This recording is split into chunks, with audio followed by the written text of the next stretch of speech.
You're listening to Learning Leaders Spotlight, interviews with corporate L&D leaders. On each episode, we sit down with key industry experts to discover more about what's happening in the world of learning and development, from current trends and insights to the most valuable lessons learned along the way. Join us for a fresh perspective on all things training and the best direction forward. Here's your host, Leanne Langford. Hi, welcome to Learning Leaders Spotlight, the podcast where we interview the learning leaders of today to help the learning leaders of tomorrow. I'm your host, Leanne Langford. I'm the president of Training Pros. Training Pros is a learning and development contract staffing company where we like to say, when you have more projects than people, let us find the consultant to start your project with confidence. I'm really excited about today's guest. She is super fun to talk to, so this should be a good conversation. It's Rebecca Alimorong, Senior Director of the Global Learning Experience at Robert Half. Welcome, Rebecca. Thanks, Leanne. I'm really excited to be here because learning and development is one of my not only careers, but largest passions. That's great. That's great. I'm so excited to have you. So why don't you share with our audience a 60-second overview of who you are and what you do? So as you mentioned, I'm the Senior Director of Global Learning Experience at Robert Half. Robert Half is a global talent solutions organization, one of the largest. And I set strategy for our learning and development teams, as well as leading a group of teams that both design the end-to-end learning experiences. We leverage analytics for business impact and focus on choosing the best outcomes and modalities to make learning as effective as possible. In short, I'm pretty passionate about building learning ecosystems overall that grow the people and the business together. It sounds like a lot of responsibility and a big team. So say that a little louder for my leader. It sounds like a big responsibility. One of my favorite questions to ask leaders is what first attracted you to L&D? How did you get here? Okay, correct me if I'm wrong, but I believe many L&D folks did not start out that way, and I'm no different. I started out in legal. I was a legal assistant, kind of right out of school, and the tech boom was happening at that time in the mid-90s. And I realized that people really didn't know how to use the systems to align with process improvement or procedure enhancement, especially in legal. Legal people thought about, learning more as OSHA training or compliance, right? But never about could it help them enhance their business. So I started kind of creating trainings and hosting little sessions because I was just kind of had a knack for it. I was pretty good at it. And those little light bulb moments just kept me going, and I was hooked. I was like empowering people and empowering the partners to kind of bring them along was allowing me to just kind of see those little meaningful moments happen. And that's kind of where I established a training team at that firm and went on from there. There was not anything like that at the time. And over time, of course, I grown into leadership and hope that I pass that along the way to kind of reinforce that those light bulb moments. I think of it as that heat from the lamps keeps us warm and keeps us going. It's a great story, and you're absolutely right that at least in the generation that you and I are from, none of us set out to become trainers or instructional designers. We just found it through our passion.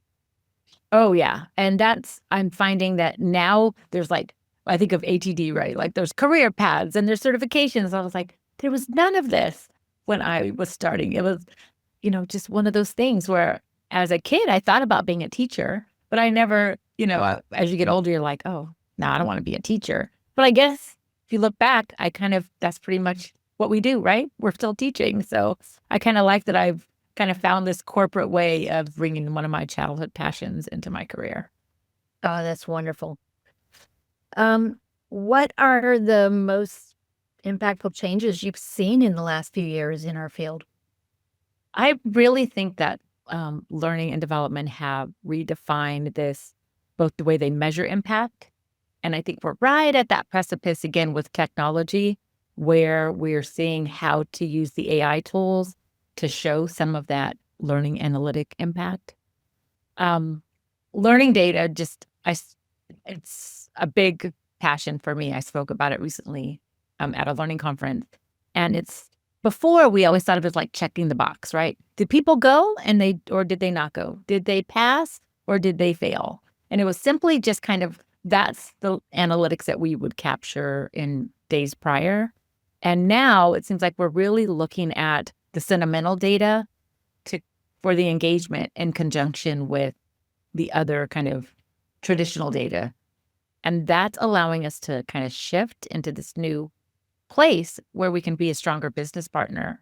And I hope, what I'm starting to see here in our organization anyway, is this trend that because we have that data around both quantitative and qualitative information, we can show up and start to leverage the shift with AI and how those tools are going to be implemented, how they're going to be taught, some of the policies that we might be reinforcing, and where before just having that check the box traditional data might not have mattered before. I definitely have seen big strides lately in the measurement arena, just beyond the Kirkpatrick and Phillips kind of model.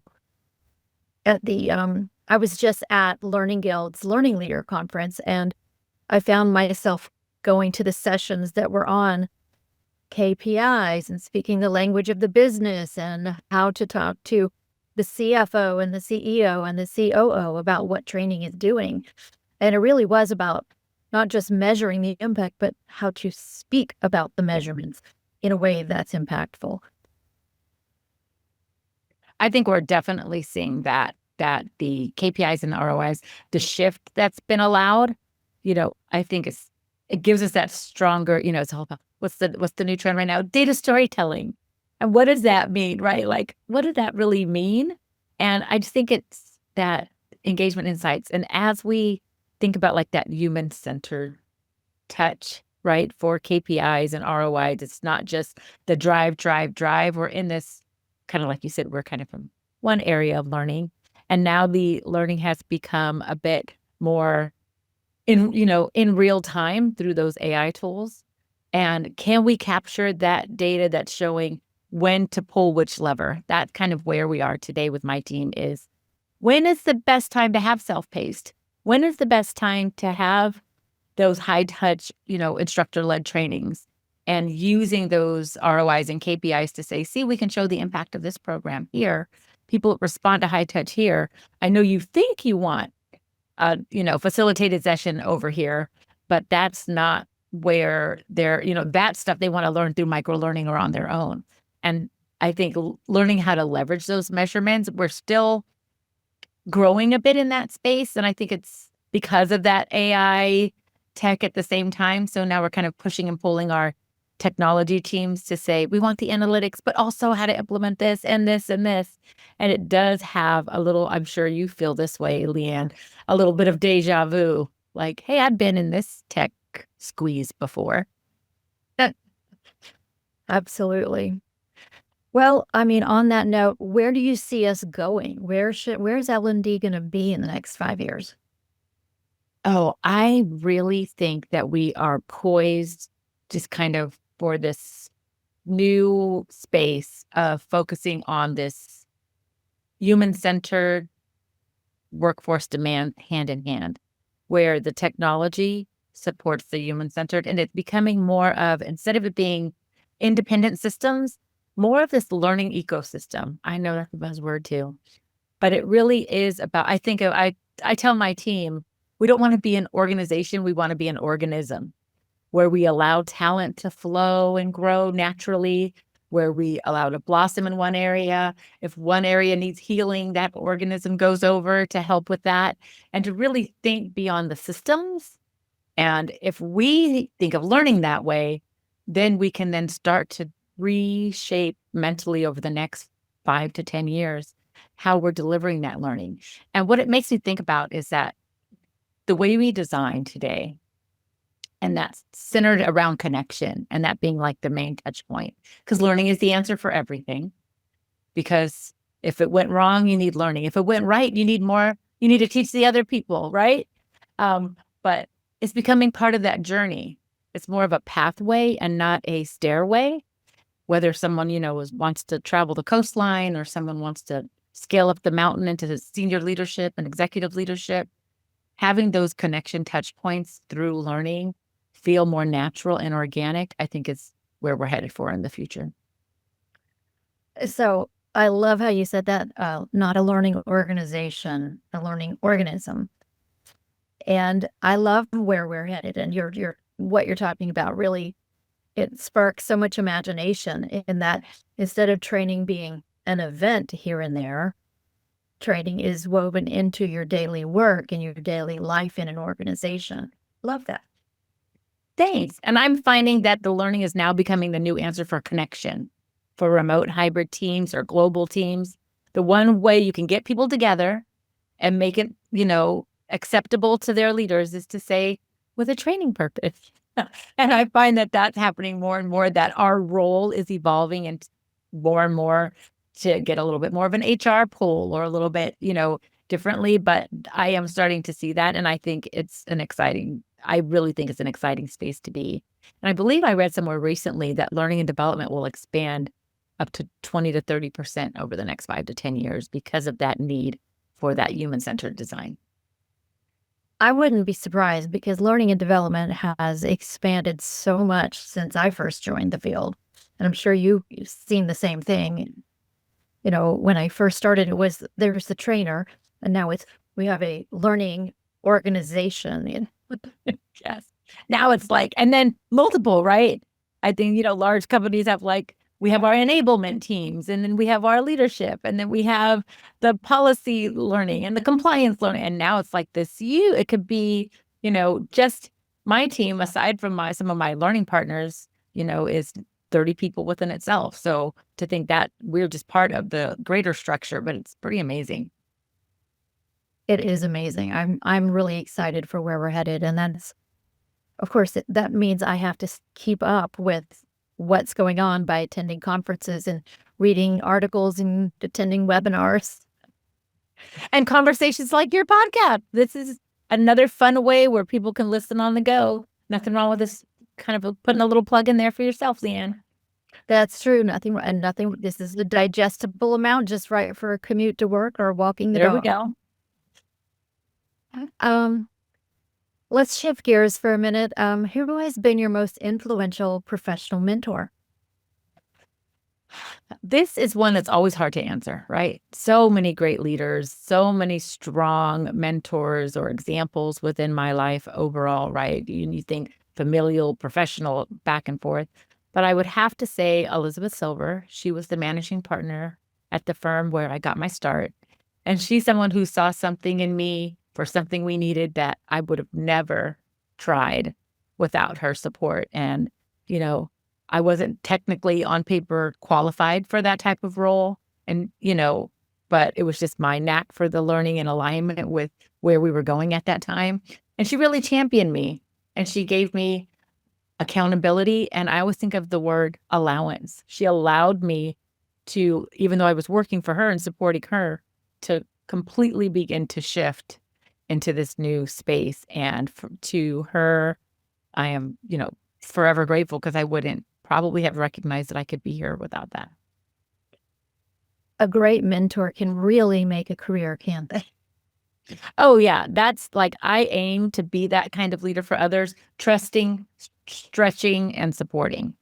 When I think of the 3 components that she had, she had to have trust in me to do it, as she was putting herself out there as the managing partner of that firm at the time, allowing me to stretch and grow, and then supporting me where I needed it, but not overly, kind of hand-holding and touching, but really seeing, is this something that I would be interested in? And she was amazing. I love that. That's one of my favorite questions because, I had my mentors, and now I try to make an effort to be a mentor pretty frequently in our field. So I'll reach out to the local graduate program and take on a student that's needs an internship and try to mentor them and help them get into our field, because it's hard to make that first jump into the field. Oh, yeah. So, And mentoring is really big here at Robert Half. I believe our mentoring program just won a Brandon Hall Award this year. So we're really proud of that mentoring program, our workplace peer program. It really is learning from one another that, makes all the difference in getting that support and having that lifeline to call. well, congratulations on your Brandon Hall Group Award. Those are nice. Will I see you at the Brandon Hall Group Awards ceremony? I hope so. February. That's the plan. Right. I'll That's see the you plan. there. And just in time for my birthday at that. Wonderful. Yeah, well, it'll be great to get together in West Palm Beach. Yes. Yeah. I mean, who could not want to go to West Palm Beach? Anything with beach in February. it. February. I'm sure you don't have cold weather where you are, but February we're dying to get some sun. Oh, no doubt. So what do you think is the most important skill right now? The workplace has changed. What skill do people need to have? I would say adaptability. And in learning, it has to be adaptability paired with creativity, right? We want to have just enough of that kind of movement through those creative ways. I would say what I'm seeing right now is it's not enough anymore to just go with the flow and learn the process and learn the technology. We really now have to unlearn and relearn so quickly that if you cannot embrace that ability to be adaptable, that it's going to be harder and harder to evolve as the industry then evolve and as we continue to support our professionals and help them embrace all of the newness that's happening. So I would say we have to stay ahead of the adaptability almost and still do it in a creative way. But I never want to get away from the creative element that learning brings. And, no matter how systematic or how technology focused we might get, I think that heartfelt creativity is always going to be at the core of learning. Yeah, creativity. That's one of the things I think that draws a lot of us here. Not a lot of jobs in corporate America where you get to be creative. Right. And I know people now use the term innovation to make it, upskilled version of creativity, but I still like that word. I love the word creativity, creating, creative. I love it. I do love that word, and we are using innovation. But the adaptability is absolutely necessary right now. As someone who is in the upper Gen X years, it's very hard. You have to completely unlearn everything that we learned and then shift your mind, and it gets harder and harder. I was just speaking to someone this morning that, as we were looking at new learning guidance tools, we're having to shift from that search that we moved in from kind of researching into this search model of searching on the web. And then we moved from that into this kind of revised search model, when you think of like a Google type search, how you put it in. And now we're going to shift it all to prompting and make it conversational. And I was like, we're moving into all of these other areas. And it's like, okay, well, you learn that. And it's now it's prompting by conversation. And who knows, tomorrow it might be, you blink twice when you want something done differently, and it'll know you need a question or that you're looking for a different type of response. So I just find that, like you said, that learning over, kind of learning differently and we have to stay agile in this space. And probably, no doubt, every industry is probably feeling the same, right? Yes, I think that every industry, if anybody who's not learning how to adapt to the new world we're in, are the people who are going to be having a hard time. Oh, for sure. So let's shift gears again, and we kind of touched on this, but what is your favorite source for industry news and information?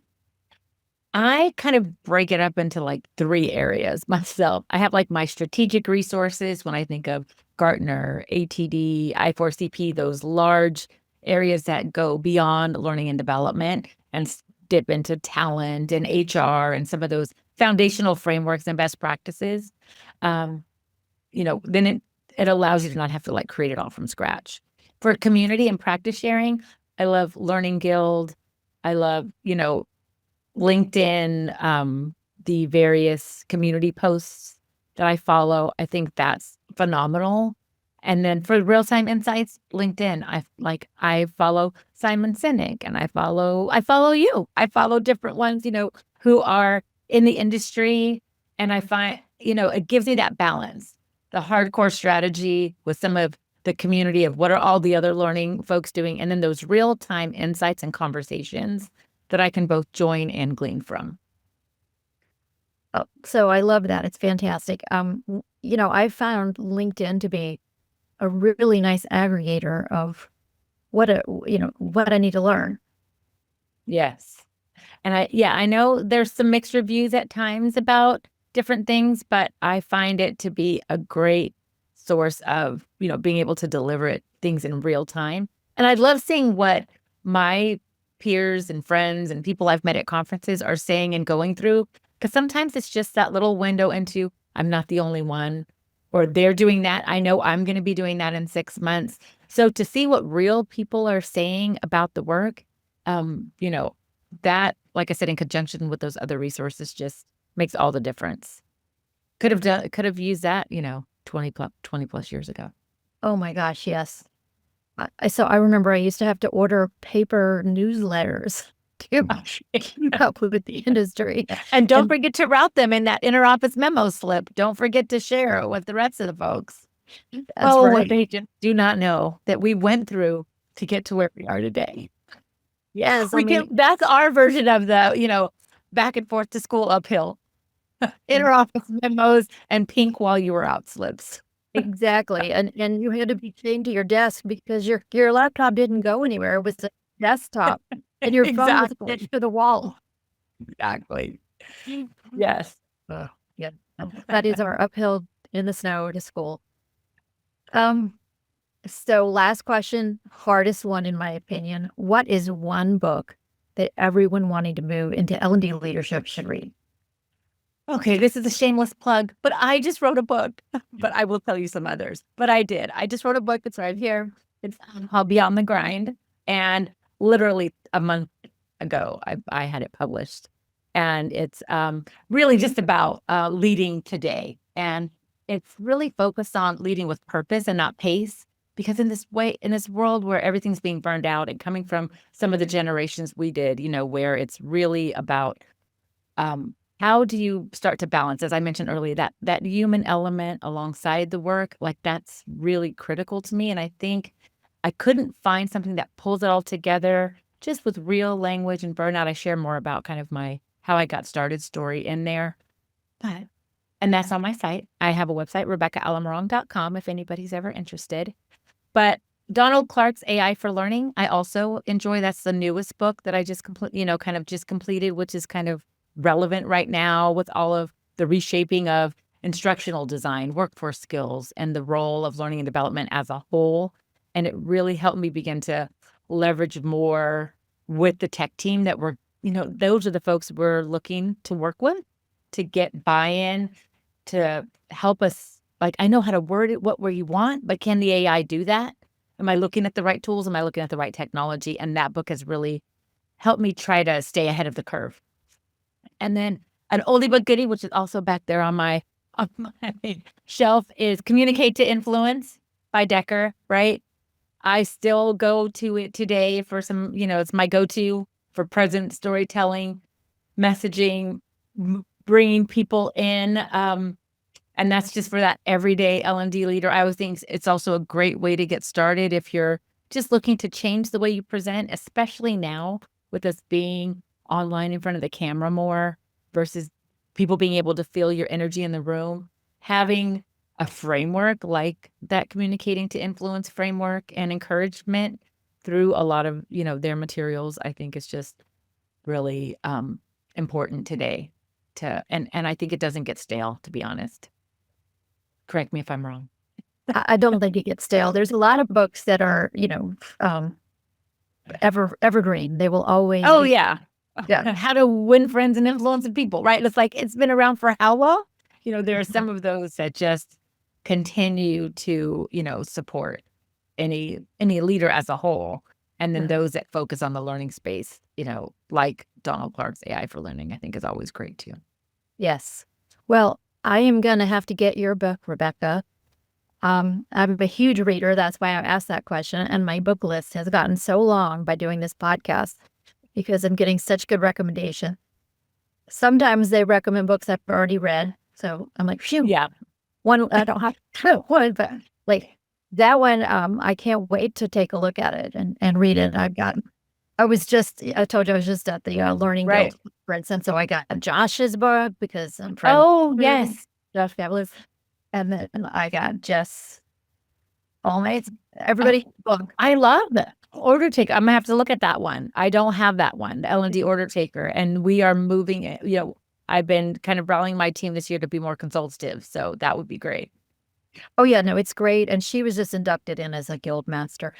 And then, of course, my friend Keith Keating, his Hidden Value book. You should read that one as well. All right. Now you get, and I too, like many in L&D, right? I'm a lifelong learner. I can't get enough of it. We have to read it. Yeah. These are just the books sitting here for me to read when I have a free minute. Well, you'll be adding mine to the stack. I will. Hopefully I'll get one of these out of the stack by then. Well, if you're on more planes, right, traveling to different conferences, that'll give you some reading time. Absolutely. Yes. Well, you have been an amazing guest, Rebecca. I have really enjoyed our conversation. I hope everyone else enjoyed it as well. Well, you've been a wonderful host, I must say. It was a wonderful experience.